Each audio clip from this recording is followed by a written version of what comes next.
Well, if you're really tall, I guess the natural order of things is to evolve into Satanism.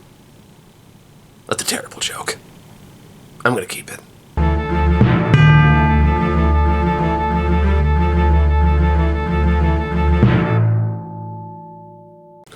Alright, hey guys, back again. For those who are just joining us from the shorts or any other comic book-based product I make, I'm Michael the Comic Nerd. I do movie reviews kind of on the side of all that stuff. That's how I started, but now it's kind of more of the side, more just for fun. But that being said, as I'm sure I've mentioned many times already, I'm currently in between jobs, so if you want to help me keep the lights on while I look for another one, please consider helping us out by donating to our Patreon in the link below. That would really just help us out. Even $1 a month would help me get by, so just please consider it. Very small ask. Alright, now, that being said, let's talk about Longlegs, which is kind of the little horror movie that could this year. Directed by Oz Perkins, who has definitely made some very similar unique horror films. And I'm definitely not a horror aficionado. I Milena, who I saw what his last movie with, is much more of that than I am.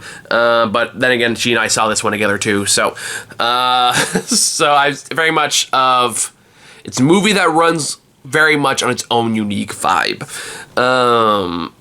So again, this is another difficult one to talk about without going to spoilers. So I'm going to do my best to be vague, because I do think you should go into this cold if you haven't seen it already.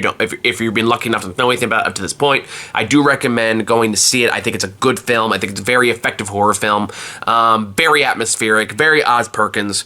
Now I'm not going to pretend I'm intimately familiar with Oz Perkins' work, but I know I did see his last film was Gretel and Hansel, which me and Milena saw and reviewed, and we both walked away being pleasantly surprised by it. It was a cool little gothic horror film with this very unique sense of horror, very unique sense of aesthetics, very good atmosphere, great atmosphere. It's one of the things that Oz Perkins seems to be determined to excel at.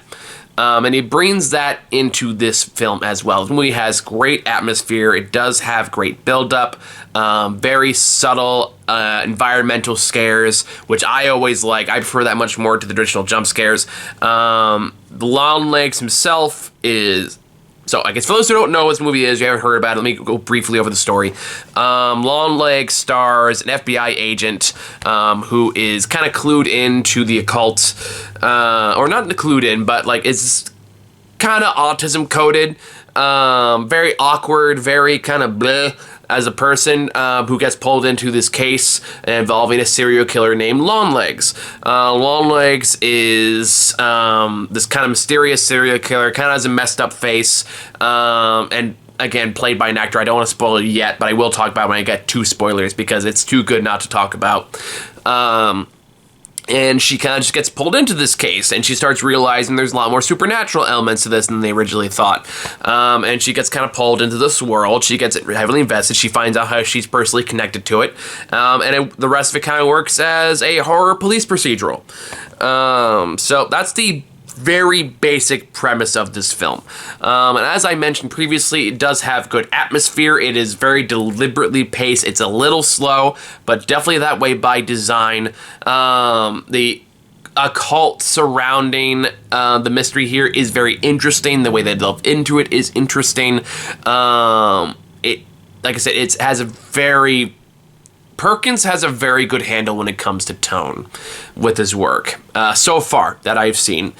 And this movie feels like he knows exactly what he's doing, he knows exactly what he wants this to be, and he knows how to convey that message across. Now, there is some contrasting elements when everything else is very kind of quiet, very somber, very kind of like that horror movie acting, and everyone's kind of like, have you found the clues to the thing? Yes, I think they're in the room over here. Let's go there very quietly. Yeah, that kind of acting, which is not bad. I think it's done to great effect here. But when a, shall we say, more bombastic element comes into play, suddenly it's like, whoa, okay, where did that come from? And again, there is a weird line from it where on one hand, like, it does work to be more creepy, and on the other hand, it does just kind of make you laugh, just because it does feel so out of nowhere compared to the rest of the film. And the minute I say who the name is of the person I'm talking about, you're going to be like, oh, okay, that makes perfect sense. So, like, oh God, the build-up works, the mystery works, it really does involve some plot twists I feel like I should have seen coming, and I guess there's some references in there that I'm not familiar with, but if you do know what they are, you will catch on to this a lot faster than I did. And the climax is interesting. It's just an interesting film. I'm not going to say it's my favorite horror movie I've seen in a while, but I would watch it again. I do think it is compelling. I do think I love the atmosphere. I love the tone. And I love this kind of horror style, which is more that A24 kind of style. But it works here. It all works pretty well to a very satisfying little horror film. Now let me get into spoilers for a little bit, just so I could talk about the big elephant in the room that I've been dancing around for this entire video, which is the identity of Longlegs. So if you don't, this is a solid 8 out of 10 for me. Entertaining film, not the best movie ever, but like it's still pretty good. So Longlegs himself is played by Nicolas Cage, and me and Milena saw this in the opening credits. We saw this and it was like, oh, Nicolas Cage is in this, and like, I wonder where Nicolas Cage is. And then you hear Nicolas Cage come in and you just go like a ha, and you're like, oh, there's Nicolas Cage. Okay, so there's a lot of scenes when Nicolas Cage does come into where they clearly plaster in a bunch of prosthetics, where he just does his fucking thing, which is a one bout. Like, sometimes it's scary, a lot of times it's more funny, because it is just Nicolas Cage just fucking going for it. And if you love him or not, you have to admire the man's commitment. And yeah, he just makes that role his own. Does it always work? No, but like, especially in like an interrogation scene towards the end of the film, that's where it shines the most. Nicolas Cage knows how to have an inherent weirdness that works for a character like this. To even the part where I think he goes into a convenience store to get stuff, and he starts like doing some weird like cuckoo, cuckoo. Like, no provocation needed to do that. He just does that.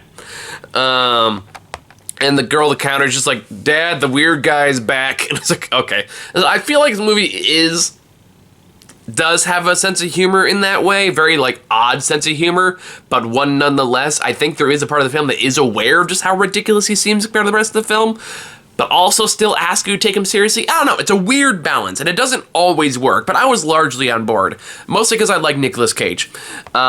Whether he's being super serious, pig Nicolas Cage, or super bombastic, the unbearable weight of massive talent, Nicolas Cage. I'm down with either one. I think both are a lot of fun. But yeah, but I think a lot of what you're going to get out of this movie is going to depend on how much you're on board for that. Because if you watch it and like, that is utterly ridiculous, you're probably not going to enjoy the rest of the film, because it can take you out of it. But that being said, if you're like me, you're just like, sure, I'll fucking go with this. Is nuts, I love it. Then yeah, you're going to have a good time with it. And that's really the big element I want to talk about. Like, I don't want to get too much into spoilers of the plot. I don't want to get too much into spoilers of like the Satanism behind it, the symbolism behind it, because I'm not smart enough or observant enough to watch that on one screen. I'd have to watch it again. That being said, I'm sure many people have already broken this movie down into very bite-sized pieces, so I'm sure you can find that on like on TikTok or YouTube or something like that. I just know that I enjoyed it. I would watch it again, and if you're anything like me, you'll probably enjoy it too. So that's all I think I really have to say about this one right here. Stay tuned for more down the road as I film them. I'm going to try to do like a couple videos every other day until I'm caught up. And then, thank you guys so much for watching. I'll see you on the next one. Bye.